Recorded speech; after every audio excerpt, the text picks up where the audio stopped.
Hey, what's up everybody, Nexel here. Today we are playing Kingdom Hearts Union Cross, and I'm sorry I haven't posted anything in the past few days, pretty much the past week. I've actually been pretty busy with some real life scenario stuff, so I haven't been able to post much, I haven't been able to stream, but don't worry, we're going to get to pretty much all the things as much as I humanly can.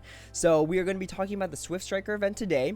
We'll be doing a stream next week about the Ultimate Trial, 100 battles versus Cloud, and then around Monday next week, we'll be talking about Key Art 21. So let's go ahead and talk about the Swiftstriker event. Before I do that, I just wanted to wish one of my party members, who will remain unnamed for now, a happy birthday. It's a little bit late. It's probably going to be the day after that you see it, but I hope you had a fantastic birthday. Alright, moving on to the Swiftstriker event, let's go ahead and talk about the details. So I know I'm posting this with pretty much only 2 days left on the clock, but hopefully the strategy that I put up is helpful to some people.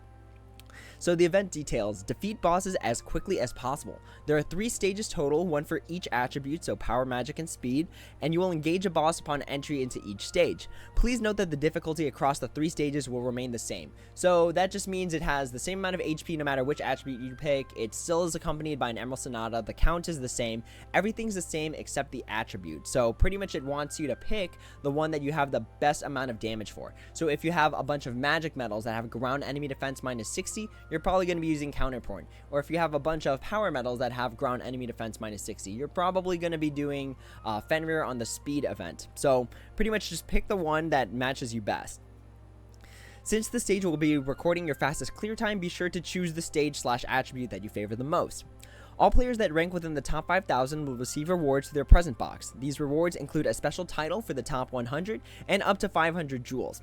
In case of a tie, all of the tied winners will receive rewards for their corresponding rank. So pretty much if you have the same rank as someone else and you're like rank 999, then you're both going to get that 999 reward.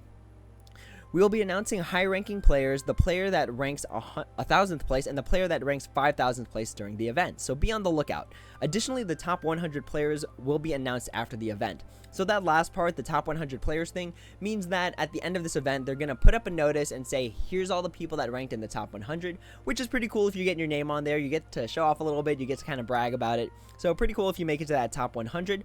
This, the announcement that tells you where the ranks are usually pops up in this black bar when you're on the home screen. I don't know if it's during a certain time period, but it shows up here on the home screen. Alright, so let's take a quick look at all the rewards. So obviously there's titles for the top 100 like they said, and then if you rank at least within the top 5,000, so that 1,001th place to the 5,000th place, you get 300 jewels. So just a small compensation, you know, not too much. It's free jewels if you're able to rank there, so not a huge deal and not something to be really too worried about if you don't rank.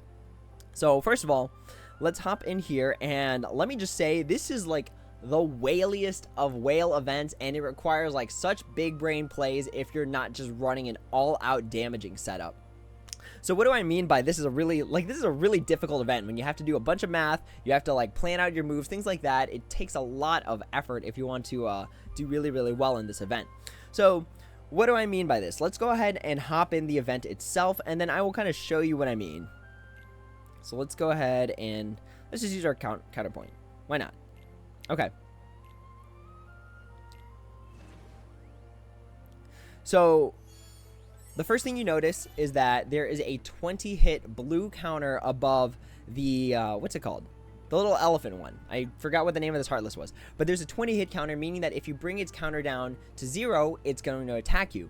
Now normally for us this means that we want to use recovery buffing, where we get knocked down in the middle of our turn, but we maintain all of our buffs that we had during our turn.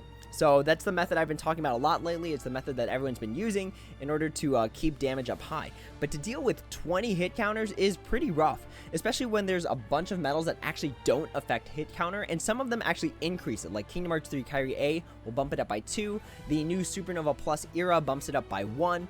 So trying to get 20 counters down is actually not as easy as it sounds without having to sacrifice some damage.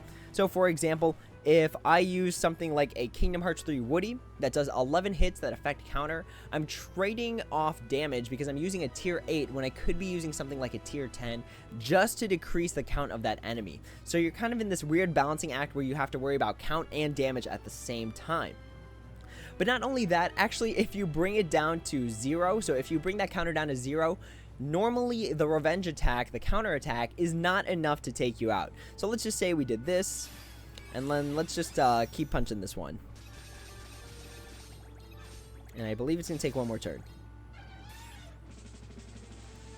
So even its normal attack, it wasn't enough to take us out. So you go through all this work just to get the revenge buffing off. So let's just see, we did this.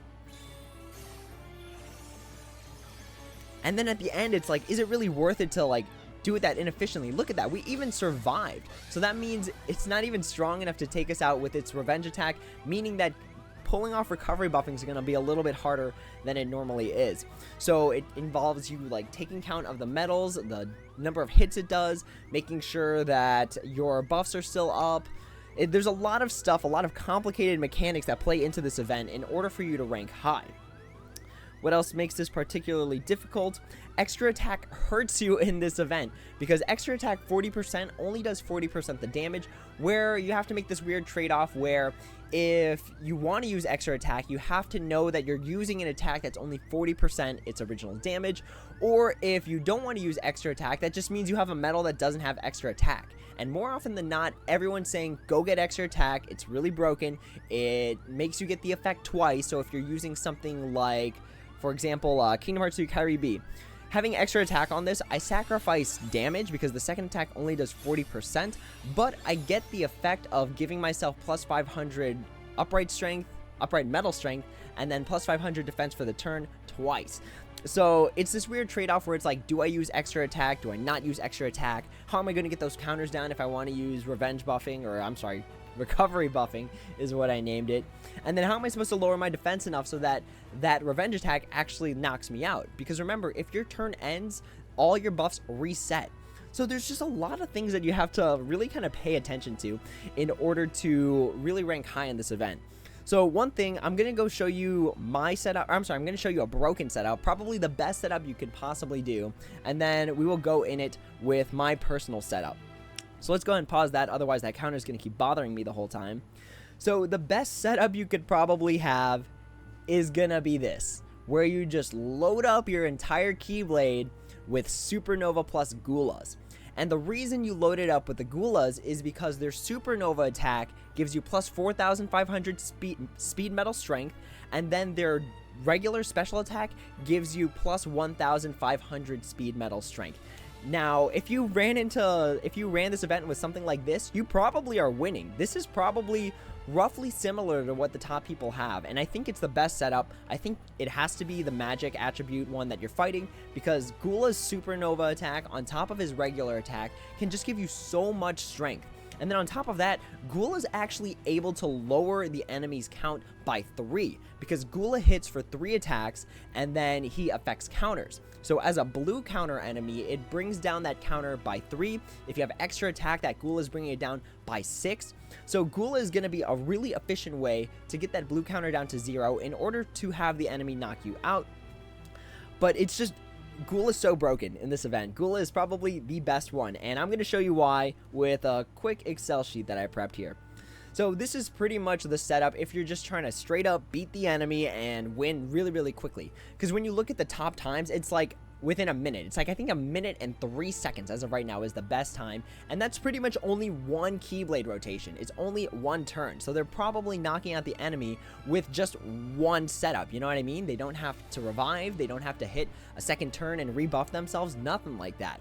So I'm willing to bet that some of the top players that are in this event have a setup that's like this. Now, the reason Gula is so broken is that if you look at that second column that says speed metal strength, as you can see, that stacks up so high. So if you have 6 Gulas, because again, this was the setup that I was showing a minute ago. So if you have 6 Gulas, for whatever reason, if you have 6, that's strange. How many times did you have to pull from the foreteller banner is really my question there. But theoretically, if you had 6, and you're borrowing one from a friend, one in your pet, one in the other 4 slots that's not Kyrie, you pretty much end your turn with plus 36,000 speed metal strength. That's like more than double the amount of strength that Gula himself has. Gula has a maximum strength of roughly around 33,000, if not like 32,000. So if you stack up all the buffs like that, you end up with a metal strength that's actually higher than the metal itself, and that's essentially doing double the damage. So this is how I assume people are doing this event, especially the ones that pulled multiple times from the foreteller banners to have perfectly traded ones. They might have ran into a few extra Gula, so even if they're traitless, they still get the supernova attack and the regular special attack, which is automatically plus 6,000 speed metal strength. So for the people that are in the top ranks, I really imagine they're using something like this. I'm not really sure. I haven't been floating around Discord to see what setups people are using to get in that top ranks, but I really think it's something along these lines. Alright, now let's go ahead and I'm going to show you my setup as well as how I kind of tackled this event.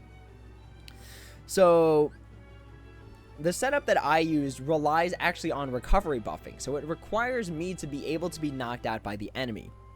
Now what that means is, as you saw right there, we couldn't get knocked out by the enemy's attack. It just wasn't powerful enough, and then if we can't knock ourselves out in the middle of our own turn, then we don't get to keep our metal buffs from the previous turn.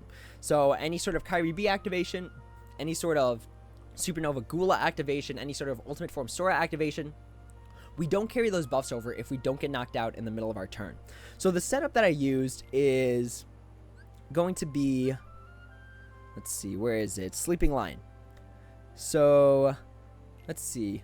So this is the setup I essentially used in order to tackle this event. I actually haven't beaten it quite yet. I haven't even attempted it, but I have kind of like played around at first. So this is the setup I used. I borrowed the Gula because, again, Gula affects counters. So let's go ahead and talk about this setup.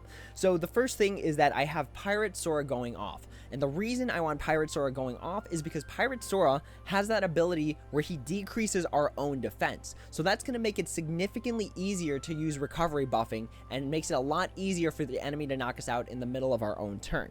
So that's the whole point of Pirate Sora. He has no traits. He's not meant to be damaged. He's upright blue metal on a green slot. So the whole point of Sora is to decrease our defense. We followed up with Kyrie A, and on my setup, I had to use the one with extra attack just because the gauge cost ends up being a little bit too much for me, so I had to use the one with extra attack.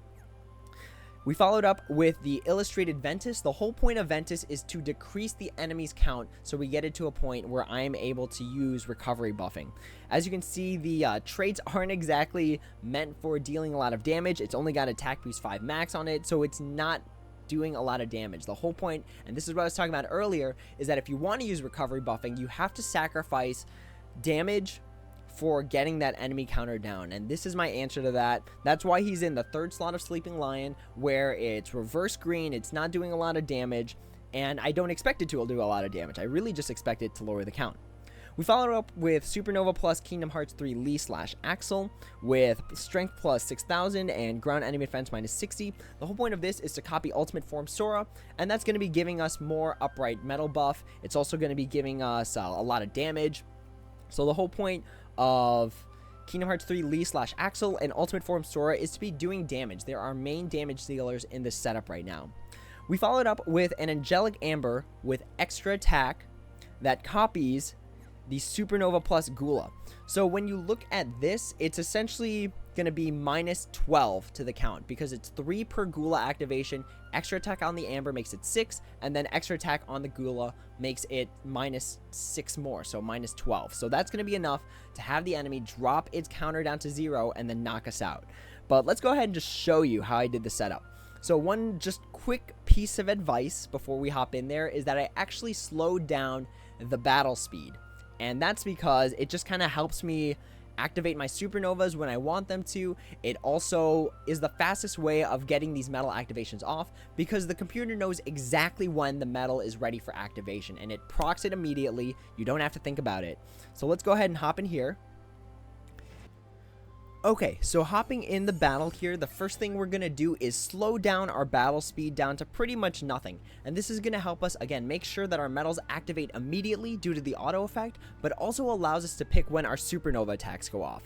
So the first thing that's going to happen is that we're going to have Pirate Sora decrease our defense. And remember, this is important because the enemy's normal revenge attack is not enough to knock us out. So after all the Kyries activate and then we get almost pretty much the maximum amount of buffing, we're going to activate the Gula, and that's going to give us plus 4,500 speed metal strength, on top of plus 280% special attack bonus. So from this point, we should be able to speed it up just a little bit because, again, the rest of these medals are for damage.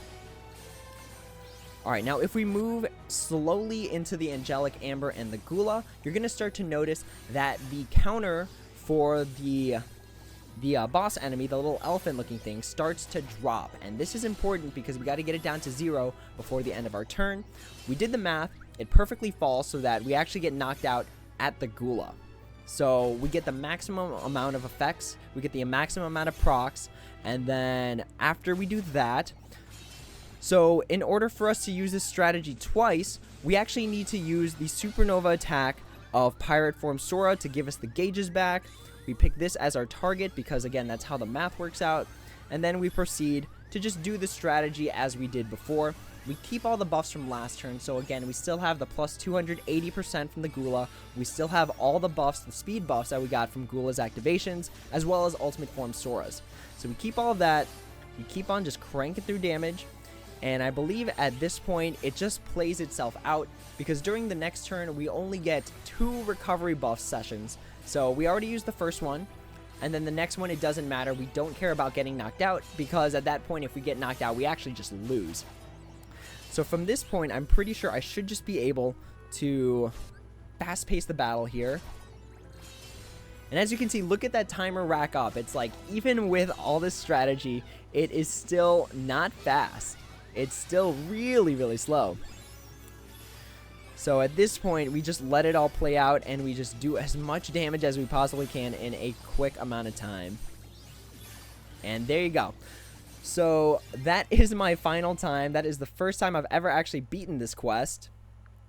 Looks like the game reset on us exactly when I didn't want it to. So it actually didn't even give us the reward for it. But essentially, that is going to be the strategy on how I beat this quest and essentially how I got my time to go that way. So that's just my way of approaching it. That's the way I chose to do it. If anyone wants to give any other recommendations on how they decided to fight this quest, by all means, let us know in the comments below. And we can try out different setups, kind of see what works best, but that's the one that ended up working the best for me. So I hope that explanation kind of helps some people figure out what sort of setups they want to do, how you can use recovery buffing to, again, make stronger sessions every single time your turn resets, really you're getting knocked down in the middle. But hopefully that's one strategy that helps you figure out how to beat this Swiftstriker event. And that's going to be the video for now. So as always, if there are any questions, comments, or concerns, feel free to drop them down in the comments below, and I'd be happy to answer when I have the time. But as always, everyone, until next time, take it easy.